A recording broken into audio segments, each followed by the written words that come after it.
जयंती Mallik classes में आप सभी का स्वागत है।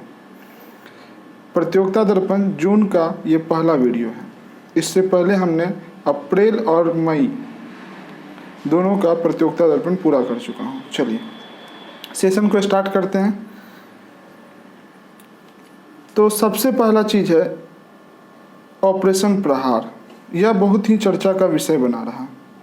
ऑपरेशन प्रहार क्या है इसको समझते हैं। तो छत्तीसगढ़ में बीजापुर के जंगल में सेना द्वारा नक्सलियों के विरुद्ध चलाया गया एक अभियान है। इसका नाम है ऑपरेशन प्रहार। आपको एग्जाम में क्या होगा, क्या पूछेगा, पहले ये बताते हैं क्यों चलाया गया था। पहले नक्सलियों द्वारा सेना पे हमला किया गया जिसमें हमारे बहुत सारे सैनिक शहीद हो गए। तब छत्तीसगढ़ में सेना के द्वारा नक्सलियों के विरुद्ध चलाया गया एक अभियान है जिसका नाम दिया गया ऑपरेशन प्रहार।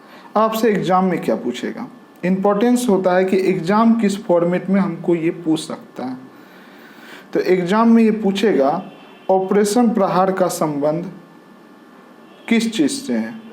तो पहला ऑप्शन रहेगा सेना द्वारा नक्सलियों के विरुद्ध, ठीक है, या ऑपरेशन प्रहार हाल ही में कहाँ चलाया गया है, तो छत्तीसगढ़ में। ऑपरेशन प्रहार सेना के द्वारा नक्सलियों के विरुद्ध कहाँ चलाया गया है ये भी पूछ सकता है। तो आपको राज्य मालूम होना चाहिए छत्तीसगढ़, और किसके सेना के द्वारा किसके विरुद्ध चलाया गया, नक्सली के विरुद्ध, ये मालूम होना चाहिए। चलिए पाइथन 5 ये भी एक चर्चा का विषय है। ये पाइथन 5 है क्या, यह हवा से हवा में मार करने वाला मिसाइल है। अब आपको यहाँ पे समझना है कि हवा से हवा में मार करने वाला मिसाइल, इसका मतलब हवा में उसको छोड़ेगा कौन, कोई विमान छोड़ेगा। तो इसका परीक्षण कहाँ किया गया, गोवा में तेजस विमान से।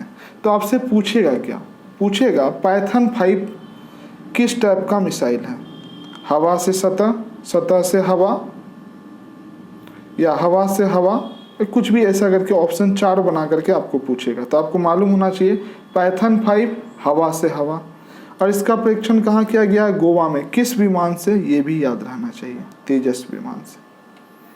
चलिए अप्रैल में, ये अप्रैल की घटना हम आपको बताए थे जून में होती है। अप्रैल में 2021 की बात हम कर रहे हैं।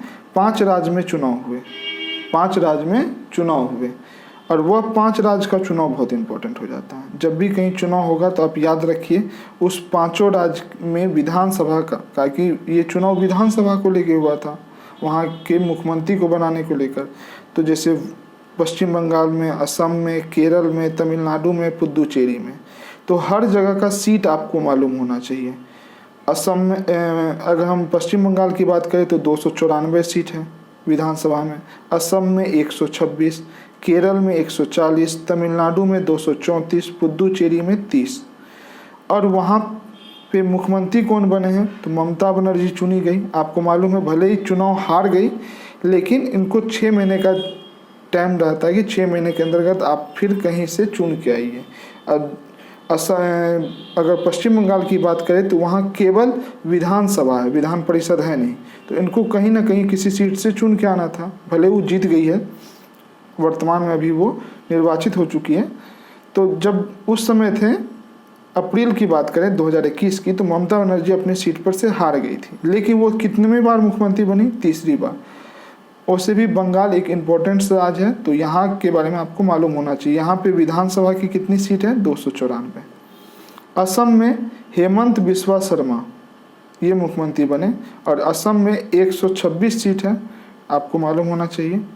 केरल 140 सीट है, और वहाँ के मुख्यमंत्री पिनराई विजयन बने हैं, ठीक है, नाम आपको याद रहना चाहिए। तमिलनाडु 234 सीट है, MK स्टैलिन बने हैं, ठीक है, और पुदुचेरी 30 सीट है, N रंगासामी बने हैं।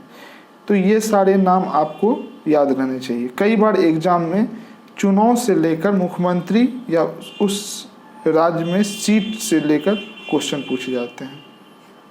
चलिए अब एक बहुत चर्चा का विषय बना रहा है मध्य अफ्रीकी देश। मध्य अफ्रीकी मतलब अफ्रीका महाद्वीप में, आप अफ्रीका महाद्वीप को देखे होंगे, मैप पे देख लीजिएगा। मध्य अफ्रीकी देश एक चार्ट है। वहाँ के राष्ट्रपति इद्रिस डेविस इत्नो, नाम याद रखिएगा, इद्रिस डेवी इत्नो, उनका संघर्ष के दौरान मर गए हैं वो, और वो काफ़ी लंबे समय से वहाँ के राष्ट्रपति रह चुके थे। फिर उन्हीं को से मतलब सत्ता मिली थी, वही फिर राष्ट्रपति निर्वाचित हुए थे। और चुनाव के कुछ ही दिन के बाद वहाँ की जो सेना है उन्होंने एक मतलब संदेश जारी किया कि इद्रिस डेविस संघर्ष के दौरान मारे गए। चलिए नेक्स्ट आते हैं। नीदरलैंड और भारत के मध्य आभासी शिखर वार्ता हुआ है। याद रखिएगा, नीदरलैंड और भारत के बीच। तो एक तो सबसे इम्पोर्टेंट चीज़ होता है कि नीदरलैंड के प्रधानमंत्री कौन है, मार्क रूट, और भारत के प्रधानमंत्री तो आप पहले से ही जानते हैं, नरेंद्र मोदी। यह समीक्षा वार्ता में एक प्रस्ताव रखा गया है जिसका नाम है दिवाली। देखिए शॉर्ट में आपसे पूछेगा दिवाली क्या है, तो डी से होता है डच, आई से होता है इंडिया, डब्ल्यू से होता है वाटर, ए से हो गया अलायंस फॉर, एल से हो गया लीडरशिप इनिशिएटिव। इसकी वार्ता रखी गई, मतलब वार्ता के दौरान दिवाली की बात रखी गई है। ठीक है, दिवाली क्या है, डच इंडिया। आप जानते हैं नीदरलैंड की कंपनी को हम क्या बोलते हैं, डच। तो Dutch India water alliance, water मतलब पानी के बीच अलायंस होना चाहिए नीदरलैंड और इंडिया के बीच फॉर लीडरशिप इनिशिएटिव। यह कोई एक समझौता है, ठीक है, समझौता का एक वार्ता रखा गया जिसको एक शॉर्ट नेम दिया गया दिवाली। तो आपसे पूछा जाएगा हाल ही में भारत और नीदरलैंड के बीच एक आभासी शिखर वार्ता में एक प्रस्ताव रखा गया, समीक्षा वार्ता हुई, उसका क्या नाम है। तो ये भी पूछ सकता है, या उतना हार्ड नहीं पूछेगा, ऐसे पूछ सकता है दिवाली क्या है। तो दिवाली आप बता सकते हैं Dutch India water alliance for leadership initiative. ठीक है, चलिए ये सब उतना ज़्यादा इम्पोर्टेंस नहीं है क्योंकि यह एक प्रस्ताव है। जब ये एग्जीक्यूटिव में मतलब बन करके लागू होगा तब ज़्यादा इसका महत्व बनता है, ये इम्पोर्टेंट है। छठा रायसीना संवाद दिल्ली में हुआ था और यह भारतीय विदेश मंत्रालय ऑब्जर्वर रिसर्च फाउंडेशन के बीच हुआ। इसका शुभारंभ कौन किया, ये इम्पोर्टेंट हो जाता है। तो पूछेगा आपसे छठा रायसीना संवाद का शुभारंभ किसने किया है, 4-5 ऑप्शन चार ऑप्शन दे देगा, उसमें एक नाम प्रधानमंत्री मोदी का होगा। थीम क्या था, viral word outbreak and out of control. ये उतना इम्पोर्टेंट नहीं है थीम क्या था, आपसे सबसे ज़्यादा इम्पोर्टेंट है कि छठा रायसीना संवाद का शुभारंभ प्रधानमंत्री मोदी ने किया है। और इस रायसीना संवाद किस भारत के विदेश मंत्रालय और ऑब्जर्वर रिसर्च फाउंडेशन के बीच हुआ। ठीक है, और इस बता दें आपको रायसीना संवाद 2016 से स्टार्ट हो चुका है। और इसका जो रायसीना संवाद का जो इसमें क्या बात होती है ये बताते हैं। रायसीना डायलॉग जो होता है, रायसीना के अंदर जो बातचीत होती है वो भू राजनीतिक भूमि पे जो राजनीतिक व्यवस्था है और भू आर्थिक मुद्दों पे चर्चा होती है। ठीक है, इसमें बड़े बड़े विद्वान भी भाग लेते हैं और वो अपनी बात को रखते हैं। तो ये इस टाइप का चीज़ है। छठा रायसीना संवाद आपको याद रहना चाहिए। छठा रायसीना संवाद का शुभारंभ प्रधानमंत्री नरेंद्र मोदी, और यह संवाद भारत के विदेश मंत्रालय ऑब्जर्वर रिसर्च फाउंडेशन के बीच हुआ है। चलिए नेक्स्ट आते हैं, नासा द्वारा प्रक्षेपित, आपको हम इससे पहले ही बताते, नासा अमेरिकी अंतरिक्ष एजेंसी है। ठीक है, परसीवेरेंस के बारे में बताए थे हमने पहले की वीडियो में। तो परसीवेरेंस के साथ एक हम आपको जूम करके दिखाते हैं, एक इंजेन्यूटी हेलीकॉप्टर को भी प्रक्षेपित किया गया था। ठीक है, मतलब परसीवेरेंस और इंजेन्यूटी हेलीकॉप्टर को भेजा गया था परसीवेरेंस के साथ। और यह पहली बार मंगल ग्रह पे उड़ान भी भरा, मतलब पहुंचने के बाद मंगल ग्रह पे यह उड़ा भी है। तो यह एक चर्चा का विषय है। तो आपसे पूछेगा नासा द्वारा प्रक्षेपित हाल ही में कौन सा ऐसा हेलीकॉप्टर है जो वहाँ पे उड़ान भरा है पहली बार, तो इंजेन्यूटी। ठीक है, नाम याद रखिएगा।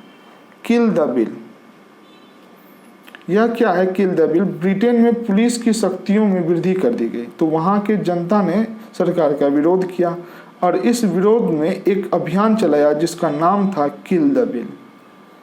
आप जानते हैं किल मतलब बिल को मारो, किल द बिल। ठीक है, तो वो कहाँ चलाया गया है, ब्रिटेन में। पुलिस की शक्तियों में जब वृद्धि कर दी गई तो वहाँ की जनता ने क्या किया, सरकार के विरुद्ध और इस बिल के विरुद्ध एक अभियान चलाया जिसका नाम था किल द बिल। याद रखिएगा, इंपॉर्टेंट है ये, इस टाइप के क्वेश्चन आते हैं।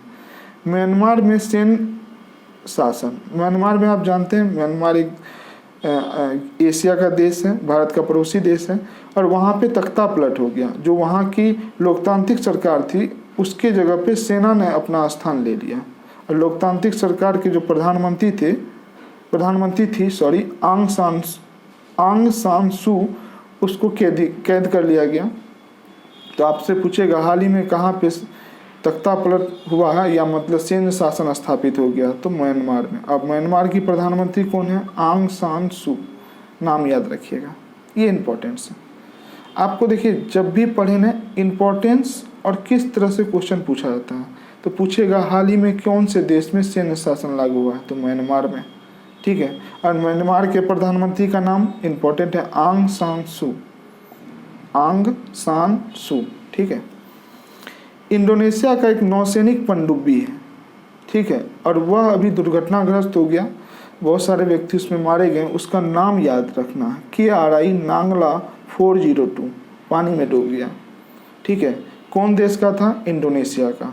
तो KRI नांगला 402 ये पनडुब्बी का नाम है, KRI नांगला 402, इंडोनेशिया का नौसैनिक पनडुब्बी, वह पानी में डूब गया है। अब आपसे एग्जाम में क्या पूछेगा? चाहे तो आपसे पूछ देगा KRI नांगला 402 जो हाल ही में दुर्घटनाग्रस्त हुआ है, या मतलब पानी में डूब गया है, उसका संबंध किस देश से है? तो इंडोनेशिया से है। समझ में आ रहा है?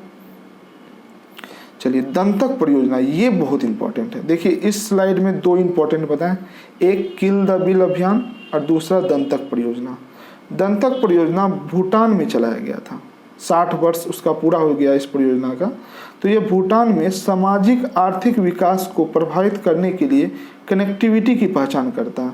देखिए समाज का विकास हो और आर्थिक विकास हो, अर्थव्यवस्था का विकास हो, तो इसके लिए कनेक्टिविटी चाहिए कि किस सेक्टर को किस सेक्टर से जुड़ा होना चाहिए। एक कनेक्टिविटी की बात करने के लिए एक परियोजना चलाई गई थी, कहाँ पे? भूटान में, जिसका नाम है दंतक परियोजना। और उस परियोजना का अब क्या हो गया है? 60 वर्ष पूरा हो गया है। तो ये एक इम्पॉर्टेंट क्वेश्चन है। एक kill the bill, kill the bill मतलब आपको दिमाग लगा देना चाहिए, किल द बिल मतलब बिल को कह रहा किल करने। और यह बात कहाँ की है? ब्रिटेन की है।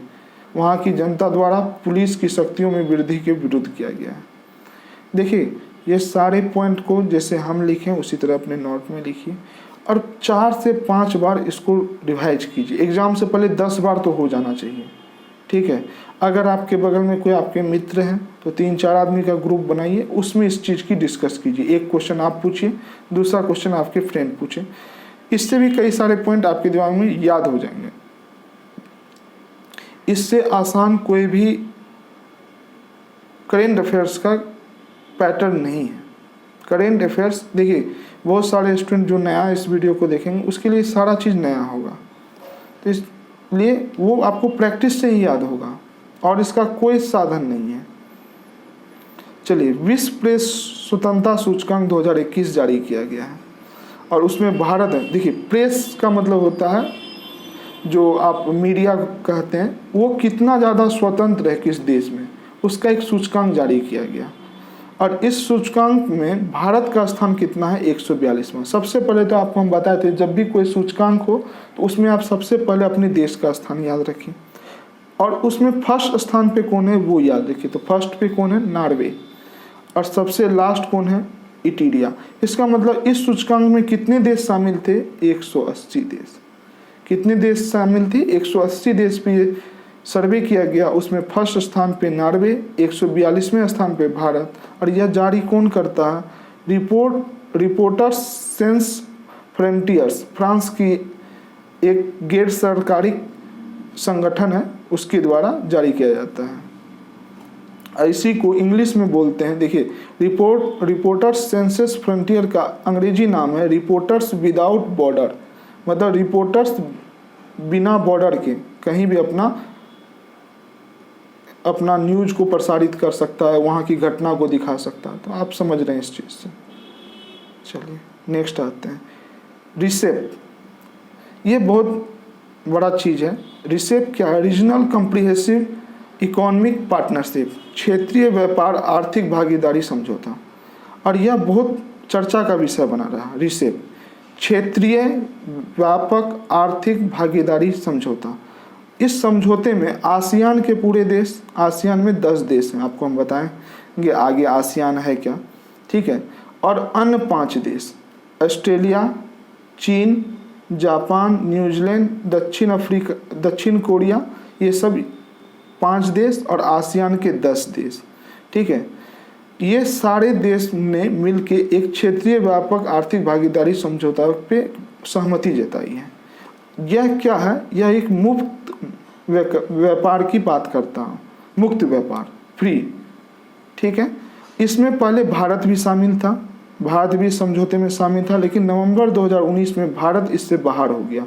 कहा हम ये समझौता नहीं मानेंगे कि मुक्त व्यापार हो, इसकी सहमति पे हम नहीं हैं। तो क्षेत्रीय व्यापक आर्थिक भागीदारी समझौता आसियान का देश और अन्य 5 देश ऑस्ट्रेलिया, चीन, जापान, न्यूजीलैंड और दक्षिण कोरिया इसमें शामिल है। अब है क्या, चीज़ को समझिए।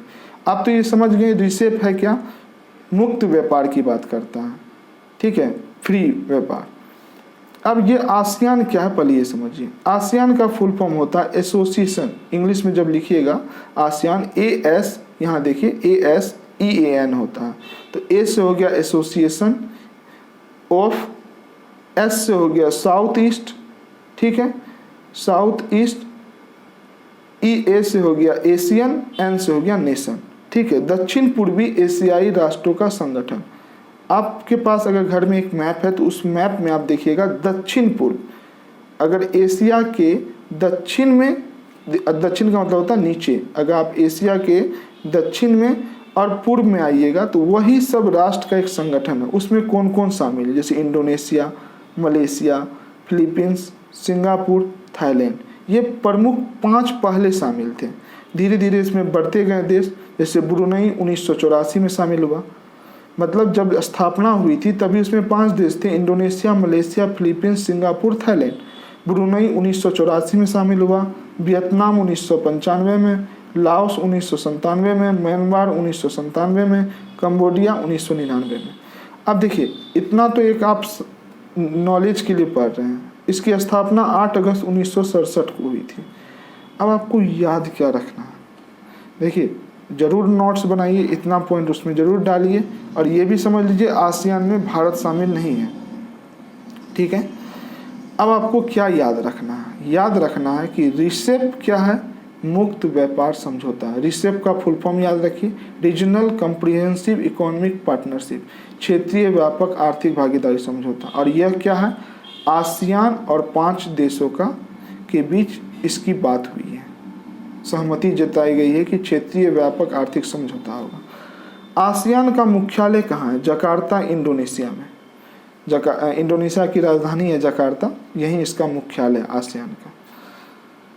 अब हाल ही में क्या हुआ, जब यह क्षेत्रीय व्यापक आर्थिक भागीदारी समझौता की बात हुई तो इस पे जो सबसे पहला देश सहमति जताया है वह इम्पोर्टेंट हो जाता है। तो रिसेप की अभिपुष्टि करने वाला पहला देश कौन है, सिंगापुर। समझ में आ रहा है, फिर हम आपको समझाते हैं इस पॉइंट को। आपको याद रखना रिसेप क्या है, क्षेत्रीय व्यापक आर्थिक भागीदारी समझौता। यह मुक्त व्यापार की बात करता है, फ्री व्यापार की बात करता है। इसमें आसियान और 5 अन्य देश शामिल हैं। आसियान का फुल फॉर्म याद रखिए, दक्षिण पूर्वी एशियाई राष्ट्रों का संगठन। स्थापना 8 अगस्त 1967। 1-2 बार उसका में कौन कौन शामिल है वो पढ़ लीजिएगा, याद हो तो ठीक है, नहीं याद हो तो कोई दिक्कत नहीं, लेकिन भारत शामिल नहीं ये मालूम होना चाहिए। अब क्षेत्रीय व्यापक आर्थिक भागीदारी समझौता जो हुआ, इसकी जो बात रखी गई, इस साझेदारी समझौता को सबसे पहले कौन अपनाया, तो वो अपनाया है सिंगापुर। ये इंपॉर्टेंट हो जाता है, ये अब आपसे एग्जाम में पूछेगा कि क्षेत्रीय भागीदारी आर्थिक समझौता को अपनाने वाला पहला देश कौन है, तो सिंगापुर। हमारे अंदर से अब आपको समझ में आ गया होगा। आहार क्रांति, यह बहुत चर्चा में रहा। आहार क्रांति है क्या, तो पोषण के प्रति जागरूकता के लिए चलाया गया है। न्यूट्रिशन, पोषण के प्रति जागरूकता के लिए क्या चलाया गया है, आहार क्रांति। इसका लॉन्चिंग कौन किया है, तो विजनान भारतीय global Indian scientist and Technotech और विज्ञान प्रसार एवं प्रवासीय भारतीय एकेडमिक एंड साइंटिस्ट। ये पूरा नाम याद मत रखिएगा, नहीं पूछेगा, इतना बड़ा नाम दे करके कभी भी करंट अफेयर्स में नहीं पूछेगा। सिर्फ पूछेगा आहार क्रांति किस उद्देश्य से चलाया गया, तो पोषण के प्रति जागरूकता के लिए। सुनिए, मेरी बात को ध्यान से सुनिए, क्या पूछेगा, आहार क्रांति पोषण के प्रति जागरूकता के लिए। शुभारंभ कौन किए हैं, डॉक्टर हर्षवर्धन, ठीक है, डॉक्टर हर्षवर्धन जो उस समय विज्ञान एवं प्रौद्योगिकी तथा स्वास्थ्य एवं परिवार कल्याण मंत्री थे, ठीक है, या आप शॉर्ट में स्वास्थ्य मंत्री भी बोल सकते हैं। उस समय कौन थे, डॉक्टर हर्षवर्धन थे। इनके द्वारा इसका शुभारंभ किया गया। आदर्श वाक्य क्या है, उत्तम आहार उत्तम विचार। तो आपसे एग्जाम में पूछे आहार क्रांति का उद्देश्य क्या है, तो पोषण के प्रति जागरूकता के लिए चलाया गया। शुभारंभ डॉक्टर हर्षवर्धन। आदर्श वाक्य उत्तम आहार उत्तम विचार। भारतीय मानक ब्यूरो जिसको बिस कहते हैं, BIS, उन्होंने स्वर्ण आभूषण पे हॉलमार्किंग अनिवार्य कर दी है। और कब से की है, 1 जून 2021 से। इसमें कुछ नहीं है, स्वर्ण जो आप सोना का कोई भी चीज़ खरीदते हैं, ठीक है, तो उस पे हॉलमार्किंग अनिवार्य है। तो ये कौन किया है, भारतीय मानक ब्यूरो ने ये घोषणा की कि स्वर्ण आभूषण पे अब क्या होगा, हॉलमार्किंग अनिवार्य होगा, ताकि उसकी सत्यता की पहचान की जा सके। और यह 1 जून 2021 से लागू हो चुका है। चलिए, अगर आपको ये वीडियो अच्छा लग रहा है तो चैनल को जरूर सब्सक्राइब करें, वीडियो को लाइक और शेयर करना ना भूलें। Thanks for watching. और एक चीज़ और हम आपको बता दें, ये सारे पॉइंट जितने भी हैं जो कि आप शुरू से देख रहे हैं फर्स्ट से, जैसे ऑपरेशन प्रहार है, पाइथन 5 है, चुनाव है, और चाड के राष्ट्रपति इद्रिस डेविस इत्नो का युद्ध के दौरान, संघर्ष के दौरान मृत्यु हो गया है, ठीक है। आपको दिवाली क्या है, Dutch India water alliance for leadership initiative, ठीक है, और ये भारत और नीदरलैंड के बीच है। छठा रायसीना संवाद शुभारंभ प्रधानमंत्री मोदी ने किया है, ठीक है। तो ये सारे पॉइंट को आप अच्छे से नोट कीजिएगा, ठीक है। और किल द बिल अभियान ब्रिटेन में चलाया जा रहा है पुलिस की शक्तियों के विरुद्ध। उसमें को एक मतलब बिल के तहत पुलिस की शक्तियों में वृद्धि करेगी थी, इसलिए। दंतक परियोजना का संबंध भूटान से है, ठीक है। सारे इंपॉर्टेंट पॉइंट्स है ये। विश्व प्रेस स्वतंत्रता सूचकांक में भारत का 142वां स्थान है, फर्स्ट स्थान पे नॉर्वे है, ठीक है। रिसेप क्या, क्षेत्रीय व्यापक आर्थिक भागीदारी समझौता या मुक्त व्यापार की बात करता है। इसमें आसियान और 5 अन्य देश शामिल हैं। तो ये सारे पॉइंट आप याद रखिएगा। नेक्स्ट है आहार क्रांति पोषण के प्रति जागरूकता के लिए। चलिए, हम सारे इंपॉर्टेंट पॉइंट को आपको बता दिए। तो अगर आपको ये वीडियो अच्छा लग रहा है तो चैनल को जरूर सब्सक्राइब करें और वीडियो को शेयर और लाइक करना ना भूलें। Thanks for watching. मिलते हैं अगले वीडियो में। Bye bye.